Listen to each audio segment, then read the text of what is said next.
What's up guys, it's Charles here with Rocket Punch Army to do a little video of the Daca Kronos, which is based off the G1 Skyfire. Now this isn't a review of this toy just yet, this is just a little fix-it video with one of the most common problems on this figure, and it's kind of a shame that there's a lot of issues with some people. Thankfully mine has very few issues, none of which are detrimental to the whole being of the figure. I haven't actually transformed it yet, so I don't know what other problems I'm going to run into, but the fix I'm going to do today is actually a preventative fix. Alright, this is to avoid any breakage.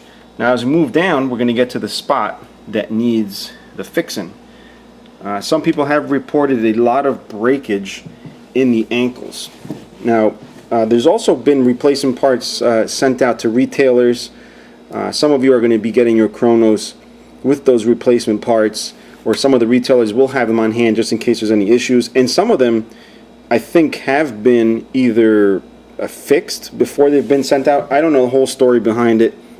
Mine didn't have the issues of the broken ankles, and my ankles, I'm going to risk it here by just moving it, are not that tight, and they do spin freely in the ratchets in here, and you'll see the ratchet mechanism.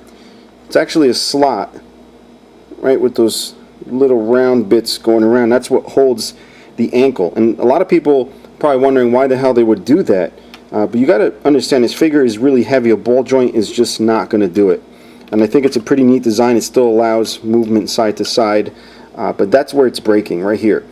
Alright, now what we want to do is lube that up. Alright, you don't want to just use any old lube, because some lubes will break down plastic.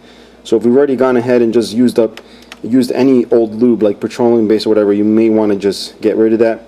Now I don't know if mine has the replacement ankle joint. The ankle joint does seem to be a little more off-white than the rest of the figure, so this might be the POM version of the ankles, which supposedly were being made, which is a stronger plastic. But in any case, I'm not going to take a chance. Some of these ankles are binding really bad, and that's because right in here, where are we? Right here, this piece of the die cast, which runs across right onto the side right there, this binds up against that part that needs to move freely. See, there's two sides, and they're, depending on how tight the screw is, well actually the screw's on the other side, I'll show you in a second, it can bind to this. It doesn't seem to be the case with mine as far as the binding, but I do want to lubricate this part here where it has the ratchet action. What you want to do in case you are experiencing a little bit of binding, it should be relatively easy to move. Don't force it, because you're going to end up cracking that. Alright, just take a small screwdriver, whichever fits into the Phillips here nicely, and also loosen the one up here which is actually causing the binding, and then the one in the back which can also bind the pivot here.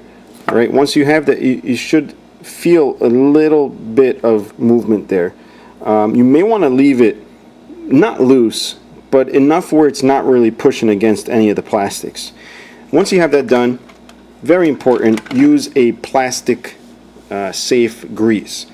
This I got on eBay for about $6. The sticker came off, so I couldn't even tell you what it's called, but I believe it was used for train track sets, something like that. But it's safe for plastic, so when you apply this on the plastic, it's not going to break the plastic down, it's not going to change the molecular structure or whatever. I think it's just, if I'm not mistaken, just a mineral grease, but don't hold me to that, I don't know. Just make sure it's a plastic safe grease. As a matter of fact, this grease looks like the same type of grease that I used to put on the gearboxes for RC cars that are safe for plastic gear. So it might just be diff lube in this fancy little syringe type thing. So what I'm going to do is take the cap off, right, and I'm going to put some of the grease right on that ratchet part there, which I can't get to light up in the camera, right there. Alright, so I'm going to apply a little bit of that, and to do that I'm going to squeeze the syringe just a tad, because sometimes it just flows out like crazy and it's not moving. Oh, there we go. Alright, just little by little you'll see it's starting to come out, and then just rub it all in there. I've actually made a big mess of this. Yeah, it's just as messy as I thought it was going to be. it always catches you by surprise when it comes out of the syringe. But just apply it sparingly in there, not too much where it's going to just attract dirt, but just enough to get it lubricated. Once you've done that, then just give it a couple of ratchets back and forth, and you'll see it freeze up really nicely to the point where I'm not really afraid to ratchet this anymore. Alright, and then just for good measure, just apply a tad more right in there, and try that again. And it wouldn't hurt to put some right on this pivot joint also, but I'm not going to be really going nuts with this guy aside from doing the review at some point, so I'm not really going to bother with that. And then all you're going to do is do the same thing with the other ankle. As a matter of fact, it wouldn't actually be a bad idea to just apply it all over the side of the white plastic here, since the rest of the foot does glide along that due to the amount of little friction lines it has from rubbing back and forth. So that might be a good idea also, and along the outer edges of these circles here. And let me just say what a big difference that has made. I barely have to really try to ratchet it, and the ratchets are strong enough where this guy's not going to topple over. And that's pretty much it, guys. If you have any questions or comments, please feel free to ask below, and if I run into any issues, I will be making more videos. Alright, so stay tuned for that, and until next time, bye bye.